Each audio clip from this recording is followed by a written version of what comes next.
Bonjour et bienvenue dans un nouvel épisode de podcast dans l'éveil du masculin. Je suis Chris, coach et facilitateur d'espaces de transformation au service des hommes. Je suis spécialisé dans le biohacking, le dépassement de soi et la masculinité. L'intention de mon podcast est d'apporter des partages d'expériences, des conseils et des pistes de réflexion au sujet des problématiques et des défis qui concernent les hommes et leur épanouissement personnel. Mon souhait est d'aider chaque homme à marcher vers un masculin plus conscient et plus épanoui. Alors avant de me lancer dans ce nouvel épisode, j'ai une annonce importante à vous faire. C'est officiel, ma prochaine retraite, donc Cercle d'Hommes, aura lieu donc à Bali, là où je vis exactement, du 24 au 28 avril 2024 et les inscriptions sont ouvertes à partir d'aujourd'hui. Alors c'est plus qu'un simple cercle de parole, c'est vraiment une retraite transformationnelle pour reconnecter à soi, reconnecter à sa raison d'être, trouver du sens aussi dans sa vie, trouver une direction, reconnecter à sa puissance, reconnecter de manière saine à sa masculinité, à sa sensibilité et créer de profonds changements dans sa vie. C'est un voyage introspectif et expérientiel qui amène vraiment chaque homme à se dépouiller, se comprendre et se dépasser dans un cadre bienveillant et fraternel. C'est une retraite qui s'adresse vraiment aux hommes qui sont prêts à accepter le changement et à s'expérimenter dans la puissance du lien qui unit le masculin. Elle s'adresse aux hommes qui souhaitent se diriger donc vers un masculin plus conscient, plus rayonnant et plus épanoui dans leurs relations et dans leur quotidien. Au niveau du programme, on va avoir des pratiques de biohacking, de bien-être et de relaxation avec l'exposition au froid, les respirations conscientes, le voyage sensoriel, la méditation, le sport, le yoga pour travailler en profondeur sur le corps, l'esprit, les émotions et l'énergie vitale. On aura aussi des pratiques de libération émotionnelle comme le breathwork, donc la thérapie par le souffle, l'expression corporelle, mais aussi la confrontation du masculin pour se libérer de nos blocages émotionnels, de nos insécurités et de nos résistances. On aura des pratiques de sincérité radicale et des cercles de parole pour travailler sur nos ombres, nos comportements et nos conditionnements toxiques, pour aborder en profondeur les sujets et les problématiques autour de la masculinité, que ce soit la virilité, la sexualité, la vulnérabilité, l'énergie masculine et féminine, les archétypes du masculin, la relation de couple, mais aussi pour reconnecter et exprimer notre masculinité à travers les différents archétypes du masculin, pour favoriser une intégration solide des expériences et des prises de conscience qu'on peut aussi avoir pendant l'immersion. Et étant donné qu'on est à Bali, on aura aussi des activités bonus avec des randonnées dans la jungle, des baignades en cascade, des ascensions de volcans, et on aura aussi une water ceremony, et pour les plus gourmands, des massages traditionnels balinais pour vraiment se détendre et profiter aussi des saveurs de Bali. Donc de toute façon, le lien est dans la description du podcast de cet épisode, vous pouvez directement le retrouver, il vous suffit de cliquer sur le lien, il y a seulement 10 places qui sont limitées pour cette prochaine édition. Alors on se retrouve pour un nouvel épisode sur la sexualité masculine. J'ai souhaité faire cet épisode suite à une question d'une personne de la communauté qui m'a demandé sur un dernier épisode de podcast, c'est quoi Chris la masturbation consciente ? Qu'est-ce que tu entends par masturbation consciente ? Donc c'est un épisode qui est sur la masturbation et j'aimerais vraiment dans cet épisode faire la différence entre masturbation que je vais appeler junk food et masturbation consciente. La masturbation de junk food, pour moi, c'est la masturbation qu'on va utiliser, comme je le disais, un peu comme un Doliprane, dès que j'ai besoin de me soulager, dès que je vais chercher une récompense, dès que j'ai besoin de prendre mon shot de dopamine. Et c'est une masturbation qui est faite en général un petit peu en réaction. Typiquement quand je vais être en colère ou frustré et que je vais me mettre sur un porno, que je vais m'isoler dans ma chambre et que je vais commencer à me masturber. Donc c'est typiquement le genre de masturbation qu'on va faire quand on a envie de se soulager tout simplement. Ou par exemple en réponse à une émotion désagréable, à du stress, ou à partir du moment où on se sent tout simplement frustré au niveau sexuel, qu'on n'a pas eu forcément de rapport sexuel depuis un moment avec notre partenaire ou avec une personne, et qu'on a besoin de se soulager, de se combler. Comme si en fait finalement il y avait un manque et il y a besoin de combler ce manque. Et c'est ça qui est intéressant, c'est que souvent avec ce type de masturbation, c'est que le manque est comblé, on va dire assez instantanément, au moment de la jouissance, donc au moment de l'éjaculation. Et donc il y a une libération d'hormones comme les endorphines, la dopamine qui se libère, qui nous fait du bien, qui nous soulage, qui nous récompense. Et puis après, passer quelques minutes, finalement on voit que le manque n'est pas comblé et qu'on serait capable finalement de se remasturber une deuxième voire une troisième fois. Pour moi, la masturbation de junk food, c'est un peu la masturbation qu'on a quand on est adolescent et quand on va évoluer en tant qu'homme, mais qu'on va pas forcément explorer sa sexualité ou qu'on va pas forcément aller chercher plus loin, aller creuser un petit peu plus loin, où en fait on est un petit peu déconnecté de notre appareil génital, de nos différents ressentis, de ce qu'on appelle aussi la transmutation sexuelle. J'avais fait un épisode sur ça, comment canaliser son énergie sexuelle pour la redéverser dans sa relation, notamment de couple, pour la redéverser en termes d'énergie dans ses pratiques physiques, mais aussi dans ses projets. Et pour moi, la masturbation consciente, ça va venir vraiment à l'opposé. C'est une masturbation où on va pas forcément chercher l'éjaculation. Et c'est là où j'ai envie de mettre un point d'exclamation. Il y a vraiment une différence entre éjaculer et avoir un orgasme. Aujourd'hui, en tant qu'homme, on n'est pas forcément éduqué sur ce sujet, mais c'est possible de se masturber sans forcément éjaculer, tout en ressentant, tout en ayant un orgasme. Et ça peut être un orgasme qui va être situé au niveau de l'appareil génital, mais ça peut être un orgasme qui va être même situé au niveau du corps, de l'ensemble du corps, un orgasme qui est un peu plus énergétique et qu'on va ressentir dans l'ensemble du corps et donc qui va finalement nous faire atteindre un état orgasmique. J'en avais parlé avec le livre de Mantak Chia sur le Tao et l'énergie sexuelle masculine, comment en tant qu'homme on est capable de transmuter notre énergie sexuelle pour devenir multi-orgasmique, pour ressentir justement cet état d'extase, d'orgasme dans l'ensemble du corps et pour aussi le développer dans notre sexualité avec notre partenaire. Pour moi, la masturbation consciente, ça va être typiquement prendre un temps pour soi, ça peut être 20-30 minutes, où je vais m'isoler et donc je vais aller me masturber pour aller chercher le plaisir, mais aussi pour aller me découvrir et pour aller découvrir un petit peu mon appareil génital, pour aller mettre de la conscience sur certaines zones érogènes de mon corps et aussi pour venir connecter ma respiration à la masturbation, pour arriver à ressentir un petit peu qu'est-ce que me procure cette masturbation au niveau de mon corps, qu'est-ce que me procure cette montée d'excitation, venir ressentir finalement l'énergie sexuelle qui au départ est logée au niveau de l'appareil génital et voir comment finalement cette énergie sexuelle, je suis capable de la faire remonter dans l'ensemble du corps. Donc j'en avais parlé, par exemple quand on va faire des travaux de transmutation sexuelle, on va travailler avec la respiration, on va aussi travailler avec la visualisation pour faire en sorte de faire remonter cette énergie sexuelle qui part une fois de plus de l'appareil génital dans l'ensemble du corps et la faire remonter en fait progressivement tout le long de la colonne vertébrale jusqu'à la glande pinale qu'on appelle le troisième œil. Et donc pour bien faire cette pratique, c'est important d'avoir un espace où on est au calme, où on va être détendu, parce que le travail c'est à la fois un travail de détente et un travail de conscience. Et ça va être important donc d'aller venir jouer avec son appareil génital, d'aller vraiment se détendre, d'aller travailler avec des respirations qui sont profondes, qui sont longues. Le fait d'avoir des respirations qui sont longues et sont profondes, ça nous permet d'être sur le système parasympathique, donc le système Rest and Digest, donc le système où je conserve de l'énergie à l'intérieur de mon corps, où j'arrive à me détendre, où j'arrive à me relaxer, à la différence du système sympathique qui est le système Flight or Fight, qui est le système go-go-go, quand j'ai besoin de mettre de l'énergie à l'extérieur de mon corps, quand je suis, on va dire, en réaction face à du stress ou face à une situation qui me demande de l'énergie. Typiquement, quand je vais aller faire du sport, je vais être dans le système sympathique pour mobiliser mes ressources et pour pouvoir faire du sport. Quand je vais aller dormir ou quand je vais aller digérer par exemple un repas, je vais passer dans le système parasympathique pour donner de l'énergie à toutes mes fonctions vitales pour pouvoir dormir correctement ou pour pouvoir digérer mon repas. Typiquement, quand je suis sur de la masturbation de junk food, en général, je vais masturber assez rapidement. Ça va être assez instantané. Je vais aller chercher l'orgasme et l'éjaculation. Et je vais avoir tendance à me tendre. Donc, je vais avoir tendance à avoir mes muscles de mon corps qui vont se contracter. Vous pouvez le voir, par exemple, des fois, on a les muscles au niveau des pieds, au niveau des mollets qui se contractent. Et en fait, on va être hyper tendu et c'est ce qui va amener plus rapidement l'éjaculation. Donc, en gros, l'éjaculation, elle est associée au système sympathique, go-go-go, et l'état de détente et de pleine conscience avec l'orgasme qu'on peut aller chercher va être plutôt associé à l'état parasympathique. Donc c'est comment j'arrive à me détendre une fois de plus suffisamment pour aller chercher cet état orgasmique et comment je peux aussi apprendre finalement à me masturber sans forcément éjaculer à chaque fois.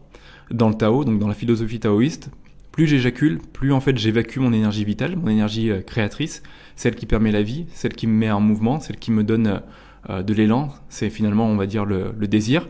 Et plus finalement je vais être fatigué. On le sait aujourd'hui, après la masturbation et après l'éjaculation, on va libérer de la prolactine. La prolactine, c'est une hormone qui va en fait nous mettre en état de veille et qui va nous passer en état de somnolence. Donc c'est pour ça qu'en général, et vous le voyez quand vous allez faire du sport, si avant votre session de sport, vous allez vous masturber et vous allez éjaculer, derrière vous allez vous sentir fatigué, vous allez vous sentir un petit peu amorphe, c'est dû à cette libération de prolactine. Donc c'est pour ça, on le voit beaucoup dans les milieux sportifs et notamment dans le milieu de la compétition, que ce soit pour de la boxe, que ce soit pour préparer des Jeux Olympiques, que ce soit des matchs de rugby, les sportifs de haut niveau font en général une période d'abstinence pour retenir justement leur libido, retenir leur énergie sexuelle, pour pouvoir être performants et pour pouvoir donner le meilleur d'eux sur le terrain. Donc l'exercice pour nous avec cette masturbation consciente, c'est une fois de plus de revenir à soi et d'apprendre à pas éjaculer à chaque fois. Et l'intérêt dans tout ça, c'est que ça va nous permettre de travailler ce qu'on appelle la stamina. La stamina, c'est l'endurance sexuelle. Et l'endurance sexuelle, ça permet tout simplement d'être plus performant. Quand je vais avoir un rapport avec ma partenaire, je vais être plus à l'écoute de mes ressentis, de ma respiration, de mon énergie sexuelle. Et c'est ce qui va me permettre de durer et d'aller justement chercher cet orgasme et d'arriver finalement aussi à donner un orgasme avec ma partenaire.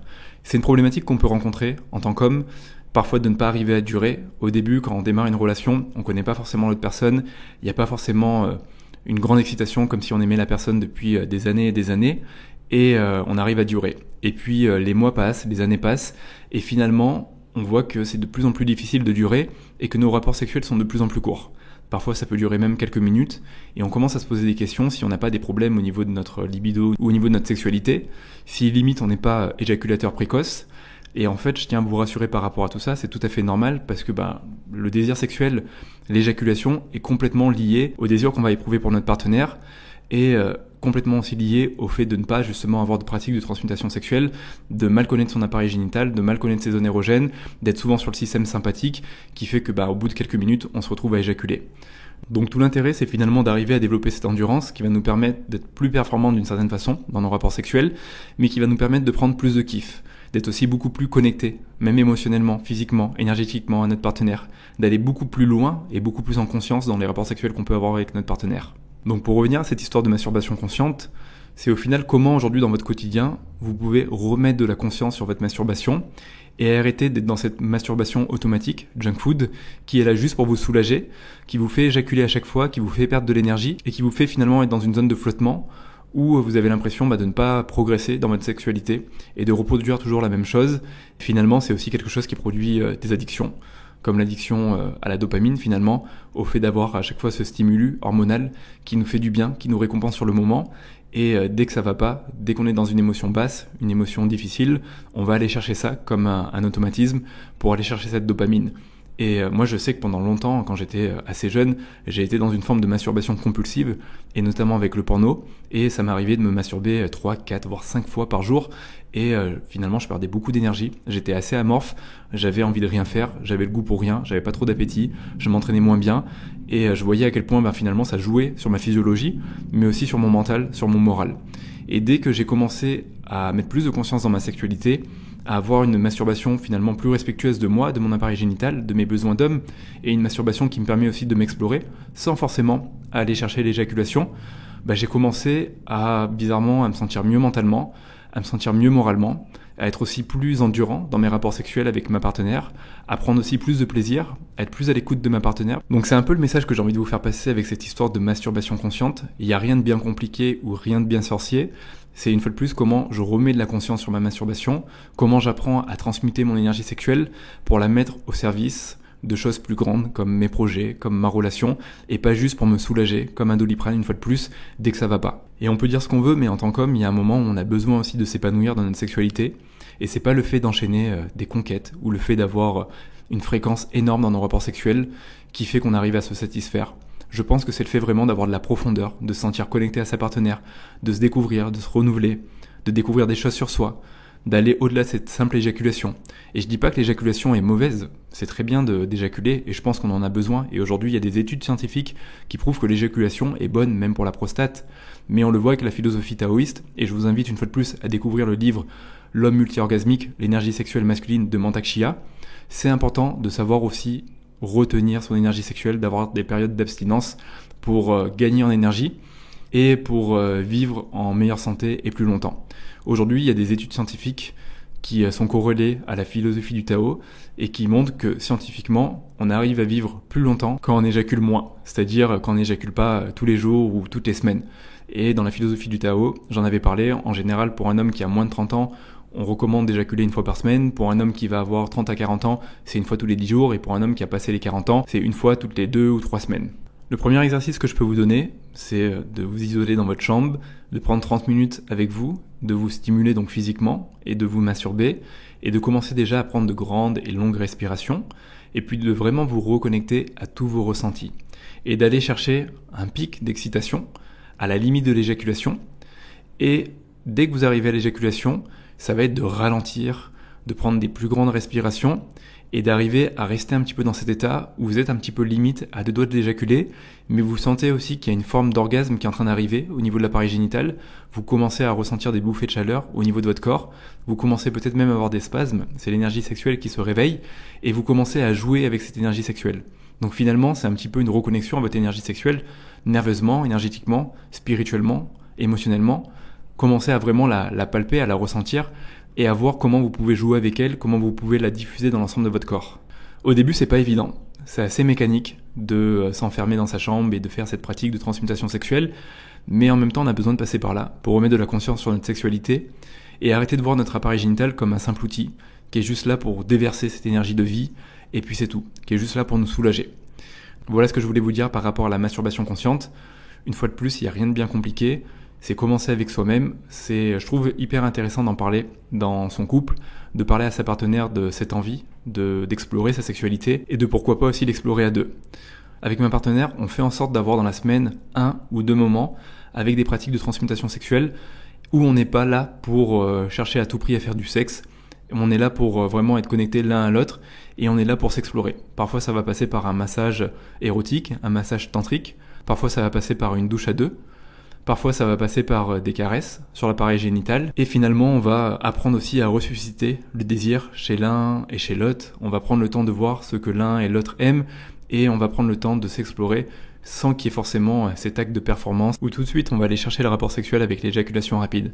C'est important en tant qu'homme de se sortir de la tête que le sexe c'est égal à l'éjaculation et c'est tout. Le sexe c'est beaucoup plus que ça. C'est de l'exploration de soi et de l'autre, c'est de la reconnexion à soi et à l'autre, c'est de la guérison avec soi mais aussi pour l'autre. Et selon moi c'est important de vraiment s'investir dans une relation sexuelle plus épanouie avec ça ou son partenaire, de vraiment prendre le temps, d'avoir des moments organisés dans la semaine, même si au début une fois de plus ça peut sembler mécanique, il y a un moment si on est un petit peu sur le point mort, qu'on manque d'intimité, qu'il n'y a plus trop de désir au sein de la relation, ça va être important d'acter des moments où on s'engage à prendre ce temps de qualité, où on retravaille sur notre intimité, sans sexe au début, pour retrouver de la confiance, retrouver du désir, la réceptivité, puis avec du sexe par la suite. Voilà. J'espère que c'est un épisode de podcast qui vous aura parlé. J'espère que vous aurez certaines clés pour démarrer la masturbation consciente, mettre plus de conscience en tout cas sur votre sexualité en tant qu'homme et pour vous redécouvrir. Je vous souhaite une très belle semaine et on se retrouve la semaine prochaine pour un prochain épisode de podcast.